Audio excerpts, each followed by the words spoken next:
Halo semuanya, balik lagi di video proses penyetaraan ijazah luar negeri secara online di websitenya Kemdikti Saintek atau piln.kemdikbud.go.id. Nah, jadi aku mau update, ini adalah part 2-nya. Dan alhamdulillah aku udah dapet SK penyetaraan ijazahnya dari website tersebut. Jadi bisa langsung diunduh dan bisa langsung digunakan sesuai dengan keperluan masing-masing.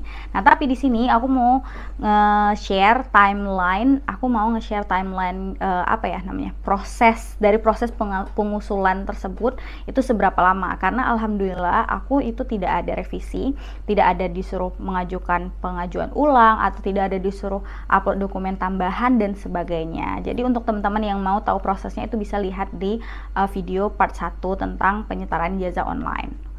Oke, jadi di sini pertama-tama itu aku dapat email terkait dengan terima kasih sudah mengajukan usulan itu di tanggal 14 April. Jadi aku membuat usulan, mengupload semua dokumen dan lain-lainnya itu di tanggal 14 April. Yang video part 1 itu terjadi di tanggal 14 April. Nah, kemudian di tanggal 15 April itu aku dapat email bahwa usulannya itu sedang dalam proses penilaian. Jadi 1 hari setelah itu langsung dapat notifikasi bahwa itu sedang dalam proses penilaian. Nah, kemudian di tanggal 16 April itu aku dapat 2 email.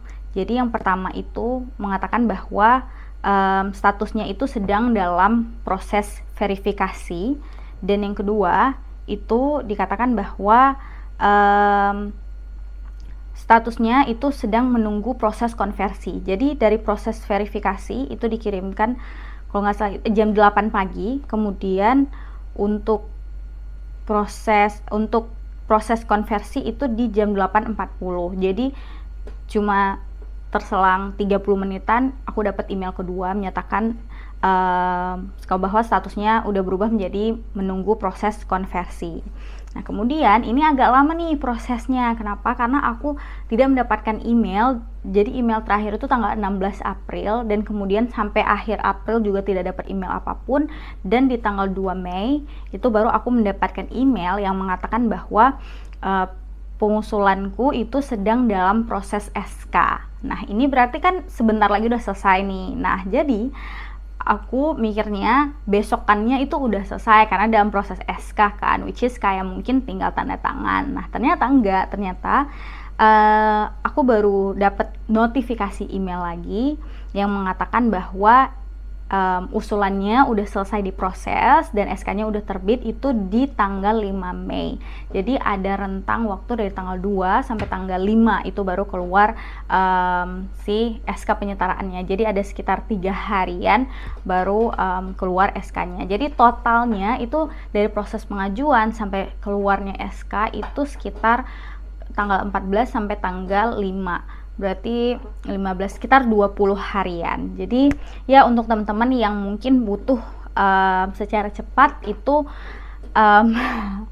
aku agak kurang tahu juga gimana prosesnya. Mungkin bisa di email ke pihak PLN-nya, tapi kalau untuk teman-teman yang santai aja ya prosesnya sekitaran 20-an hari, dan itu adalah untuk teman-teman yang nggak ada sama sekali revisi atau tidak diminta untuk penambahan dokumen atau pengajuan ulang, penundaan dan lain sebagainya.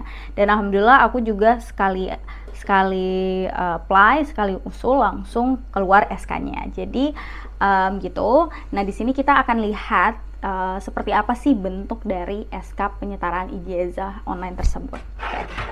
Nah, jadi kita harus login dulu ke yang namanya si piln.go.id, sama seperti yang sebelumnya kita lakukan di part 1. Jadi kita masuk dulu ke PLN. Ini penyetaraan ijazah online. Nah, kemudian caranya adalah, nah kita udah masuk ke PLN, kemudian kita akan yang namanya login. Kita login dulu. Terus di sini, nah bisa kalian lihat bahwa statusnya itu adalah usulan sudah selesai diproses. dan aksinya itu bisa langsung di-download. Untuk konversi nilai itu sama aja dengan si penyetaran ijazah, si dokumen yang bisa di-download itu sama. Jadi kita download dulu, terus kita lihat gimana sebenarnya bentukannya ya gitu. Nah, jadi bentukannya adalah, mari kita lihat bentukannya. Nah, bentuknya gini, ada KOP Kementerian Pendidikan Tinggi, kemudian keputusan direktur tentang hasil penilaian kesehatan ijazah atas nama siapa, kemudian ada menimbang, mengingat, dan memutuskan. Nah, kemudian ada di sini keterangan terkait nama dan biodata kalian, kemudian ada juga konversi nilai IPK dan predikat. Nah, ini untuk konversi nilai IPK dan juga predikat itu aku kurang tahu gimana mereka kalkulasiinnya, karena memang di ijazahku, di transkripku yang master itu kita enggak ada sistem IPK. Jadi mungkin mereka, maksudnya tim dari Kemdikti sendiri itu punya perhitungannya masing-masing bagaimana cara pengkonversian. Tapi ya alhamdulillah ya sesuai dengan menurutku ya kurang lebih sesuai dengan apa yang nilai sebenarnya yang kita dapatkan selama studi di luar, seperti itu. Nah, kemudian ada juga foto di sini. Nah, ini yang foto yang kemarin di part 1 aku bilang akan di input di SK penyetaran ijazah. Jadi fotonya itu ada di sini. Terus ya udah gitu doang. Jadi semudah itu dan segampang itu. Untuk teman-teman yang mau ajuin jangan lupa cek part 1. Bye bye. Terima kasih.